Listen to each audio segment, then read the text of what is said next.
आज मैं आपके सामने पाठ 16 इसे जगाओ कविता लेकर उपस्थित हुई हूँ। आइए पहले इसके कवि का जीवन परिचय देखते हैं।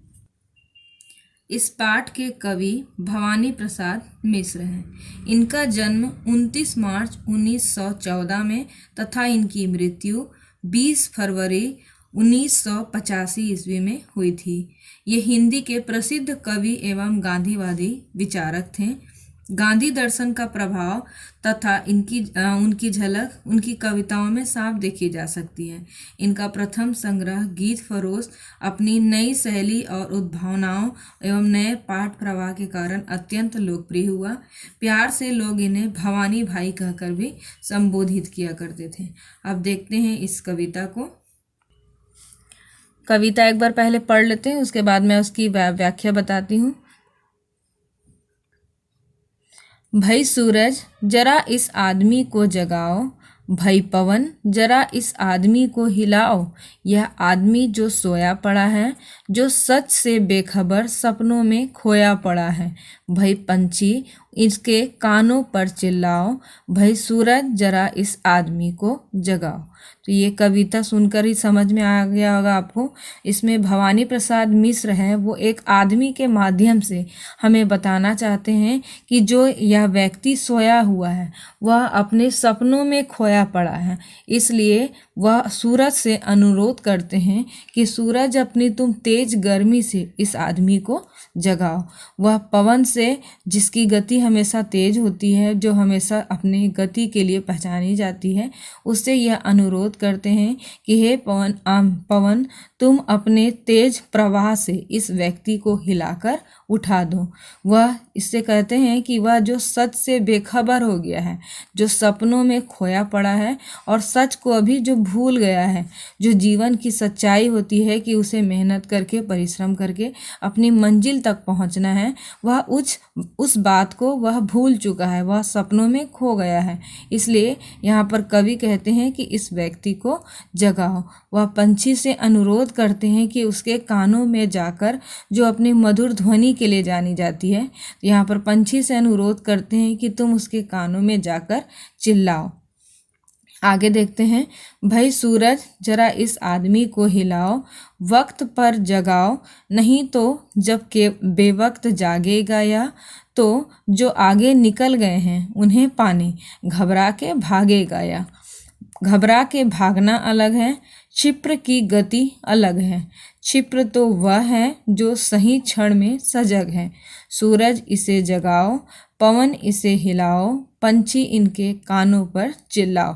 तो यहाँ आगे फिर यहाँ पर बताना चाहते हैं कवि हमें, यहाँ पर फिर सूरज से अनुरोध करते हुए कह रहे हैं कि सूरज इसे किसी तरह से, जो आदमी सपनों में खोया हुआ है, उसे तुम जगाओ, नहीं तो जब बेवक्त जागेगा यह। यहाँ पर कवि कहते हैं कि नहीं तो अगर यह सोया ही रह जाएगा, अगर यह समय को खो देगा, जो समय उसके मतलब जो मंजिल पाने के लिए जिस समय पर उसे चलना है, आगे बढ़ना है, अगर वह सोया रहेगा, मतलब दूसरे कामों में अगर वह उलझ जाएगा और अगर वह अपने मंजिल तक नहीं पहुंच पाएगा, तो वह उस काम को, नहीं तो जब बेवक्त जागेगा या अगर उस वक्त को वह खो देगा, जिस वक्त में उसे अपनी मंजिल की ओर आगे बढ़ना है, उस वक्त को अगर खो देगा तो जो आगे निकल गए हैं। तो यहाँ पर कवि हमें बताना चाहते हैं कि जो व्यक्ति उससे आगे निकल जाएंगे, उसे पाने के लिए वह उसके पीछे भागेगा।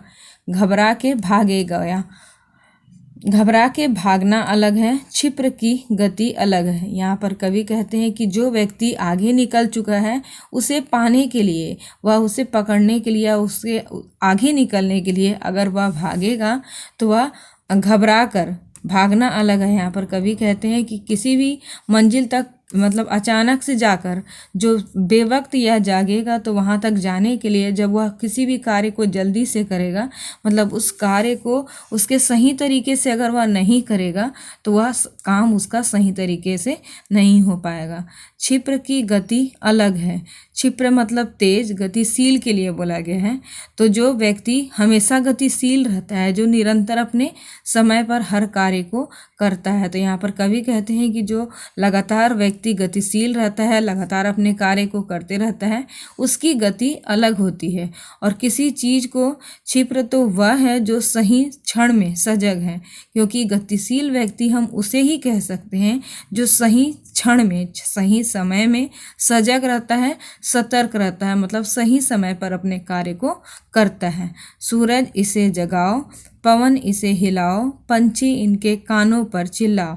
यह दोबारा अनुरोध करते हुए कहते हैं कि जो व्यक्ति यहाँ पर सो चुका है, अपने कामों को भूल चुका है, दुनिया के कामों में व्यस्त हो गया है, उस व्यक्ति को यहाँ पर जगाओ। सूरज से अनुरोध करते हैं कि तुम अपने किरणों से, अपने तेज किरणों से, क्योंकि सूरज यहाँ पर आप जानते हैं कि निरंतर अपने कार्य को सही समय पे करता है, जैसे सुबह के समय निकलना, वह शाम के समय डूबना, तो ये अपने काम से कभी पीछे नहीं हटता है, इसलिए इसे कहते हैं कि तुम इसे जगाओ। पवन जो हमेशा बहते ही रहता है, तो यहाँ पर इसीलिए कहते हैं कि पवन, इसे तुम अपने तेज गति से हिलाकर जगाओ। और पंछी को कहते हैं कि तुम अपने मीठे स्वरों से चिल्लाकर, इसके कानों में चिल्लाकर इस व्यक्ति को जगाओ। इस तरह यह कविता आपकी पूरी होती है। आप इसके शब्दार्थ, चित्र और इसके कविता आप अपने कॉपी में लिख लें।